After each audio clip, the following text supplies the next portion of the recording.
Un bon élevage de poulets de chair ne commence pas avec l'aliment.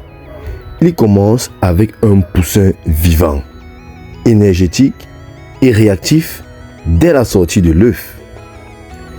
Si ton poussin reste couché, ferme les yeux, respire difficilement ou met du temps à se lever, tu viens déjà de perdre de l'argent sans le savoir. Aujourd'hui, je vais te montrer comment reconnaître un poussin de chair vivace depuis l'incubation jusqu'au chauffage pour garantir une croissance rapide, moins de mortalité et plus de profit. Reste bien jusqu'à la fin parce que je vais te donner une technique simple que 80% des éleveurs ne connaissent pas. Bonjour, bonsoir, si tu es nouveau sur la chaîne, laisse-moi te la présenter en quelques secondes. Elle s'appelle Conseil agronomique Bar Agronomic Council et elle fait exclusivement dans la proposition des solutions s'agissant de la production animale, végétale et de la transformation agroalimentaire. Donc si tu as une question ayant trait aux différentes spéculations que je viens d'évoquer, n'hésite pas à me le faire savoir en commentaire et je me ferai un plaisir de te répondre. D'ici là, garde la même niaque pour la thématique qui t'est proposée aujourd'hui. La suite, c'est maintenant.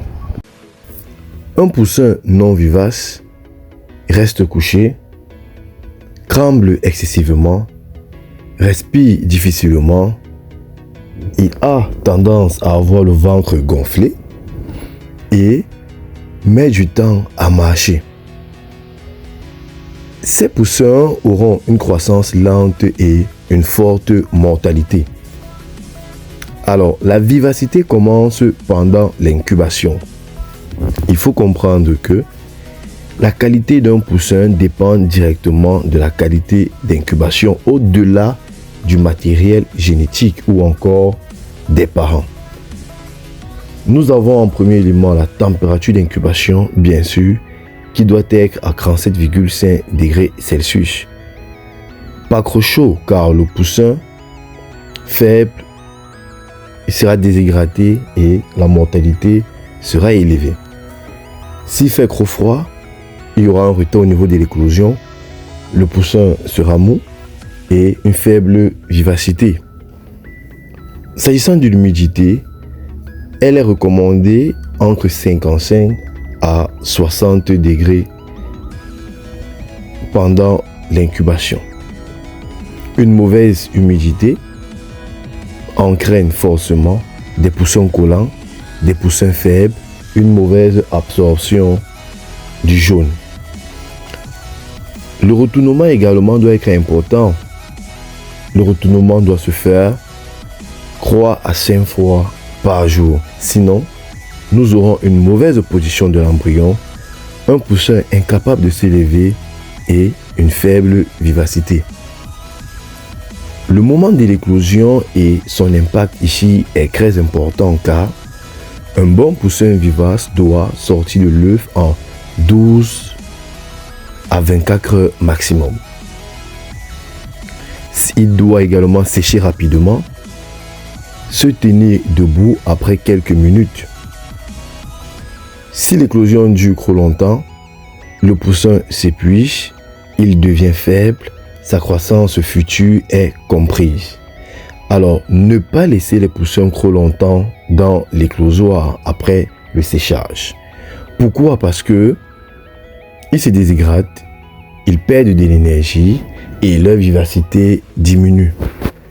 Au niveau du transport de la réception des poussins, un bon poussin peut tenir ou bien peut devenir à cause d'un mauvais transport. À la réception, il s'agit de l'observer immédiatement. Le niveau d'activité, les cris, la répartition dans la caisse. Si tous les poussins sont entassés, ils ont froid. S'ils sont éloignés les uns des autres, ils ont chaud. Un test simple de vivacité. Donc, il faut prendre le poussin et le poser au sol. Un poussin vivace se relève immédiatement. Un poussin faible reste couché. Le rôle du chauffage dans la vivacité Il faut comprendre que le chauffage est l'étape la plus critique.